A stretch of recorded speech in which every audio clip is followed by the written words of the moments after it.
Hello दोस्तों, आप सभी लोग कैसे हैं। मैं आशा करता हूँ सभी लोग अच्छे होंगे। आज मैं क्लास 9th का एक इम्पोर्टेंट टॉपिक लाया हूँ, मेंसुरेशन, जिसका एक टॉपिक है हमारा घन घनाभ। तो उसमें मैं ओनली सिर्फ घनाभ के बारे में बता रहा हूँ। तो घनाभ के क्वेश्चंस हैं, कक्षा 9th के लिए क्वेश्चंस हैं, बहुत ही अच्छे क्वेश्चंस हैं।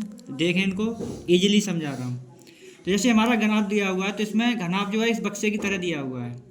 तो इस बक्से में हमारा इसकी हाइट h होती है, लंबाई l होती है, चौड़ाई इसकी v होती है। b for breadth, l for length, h for height. तो घनाभ का आयतन लंबाई गुणा चौड़ाई गुणा ऊंचाई। घनाभ का संपूर्ण पृष्ठ 2 into L B plus B H plus H L, यानी 2 गुणा लंबाई गुणा चौड़ाई प्लस चौड़ाई गुणा ऊंचाई, ऊंचाई गुणा लंबाई। चारों दीवारों का क्षेत्रफल तो 2 into H into L plus B, यानी दीवारों का निकालना का क्षेत्रफल तो ये रहेगा।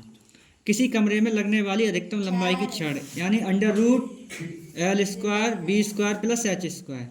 तो ये हमारा जो जैसे कमरे का जो विकर्ण होता है, हम इस लंबाई के लिए इसमें दिया हुआ है फॉर्मूला, इसको ध्यान रखें। तो मैंने क्वेश्चन दिए हैं, इसको समझना दीजिए अच्छे से। एक घनाभ की लंबाई 2 सेंटीमीटर, चौड़ाई 4 सेंटीमीटर व ऊंचाई 5 सेंटीमीटर है, तो घनाभ का आयतन व संपूर्ण पृष्ठ ज्ञात करो। तो ईजिली हम यहाँ पे क्या करेंगे, लिखा हुआ है तो यहाँ पे लिखेंगे दिया है। क्या दिया है हमें यहाँ पे कि लंबाई, यानी L बराबर दिया है 2 सेंटीमीटर, और B बराबर दिया है हमारा 4 सेंटीमीटर, और H बराबर दिया है हमारा 5 सेंटीमीटर। तो ईजिली हम यहाँ पे क्या करेंगे, घनाभ का आयतन, घनाभ का आयतन, घनाभ का आयतन ईजिली होता है हमारा L गुणा B गुणा H, यानी लंबाई चौड़ाई ऊंचाई, इन सब का मल्टीप्लाई करना है। तो 2 गुणा 4 गुणा 5, 5 चौक 20, 20 दूनी 40, यानी 40 सेंटीमीटर क्यूब। अब आगे इजीली इसमें हम इसका क्या करेंगे, घनाभ का संपूर्ण पृष्ठ निकालेंगे। तो देखो यहाँ पे घनाभ का संपूर्ण पृष्ठ, घनाभ का संपूर्ण पृष्ठ क्या होता है हमारे पास, यानी 2 into L B plus B H plus H L. तो ईजिली हम यहाँ पे क्या करेंगे, तो हम इजीली इसमें वैल्यू पुट करेंगे। L बराबर हमारा 2 सेंटीमीटर, B बराबर 4 सेंटीमीटर, H बराबर 5 सेंटीमीटर। तो यहाँ लिखेंगे 2 गुणा 4, 4 गुणा 5 और 5 गुणा 2, यानी L का मान, B का मान, B का मान, H का मान, H का मान, फिर L का मान। ईजिली यहाँ पे मल्टीप्लाई करेंगे तो 2 गुणा 4 यानी 8 हुए, 4 पंजे 20, 5 दूनी 10, यानी इसको ऐड करेंगे 10 और 20 30 और 8 38। तो यहाँ पे लिखेंगे 2 गुणा 38। ईजिली इसका मल्टीप्लाई करेंगे, 2 8 16 के 6, हासिल का 1, 2 3 6 और 1 7, यानी 76 सेंटीमीटर स्क्वायर। अब आगे इसमें क्वेश्चन दिया हुआ है हमारे पास, एक कमरे की लंबाई 4 सेंटीमीटर और चौड़ाई 8 सेंटीमीटर, ऊंचाई 5 सेंटीमीटर, तो कमरे की चारों दीवारों का क्षेत्रफल पूछ रहा है। तो ईजिली हम यहाँ पे लिखेंगे दिया है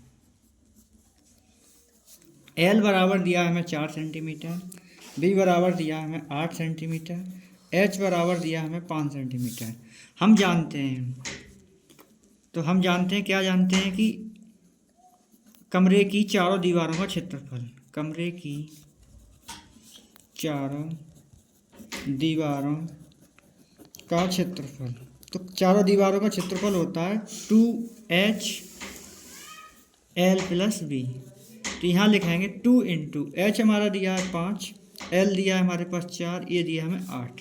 तो इसका मल्टीप्लाई करेंगे तो 10 इंटू 8 और 4 12, तो यानी इसका मल्टीप्लाई कर देंगे तो 120 सेंटीमीटर स्क्वायर।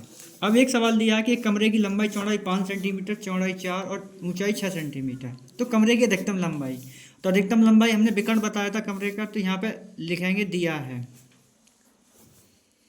L बराबर दिया हमें 5 सेंटीमीटर, B बराबर दिया है 4 सेंटीमीटर, H बराबर दिया है 6 सेंटीमीटर।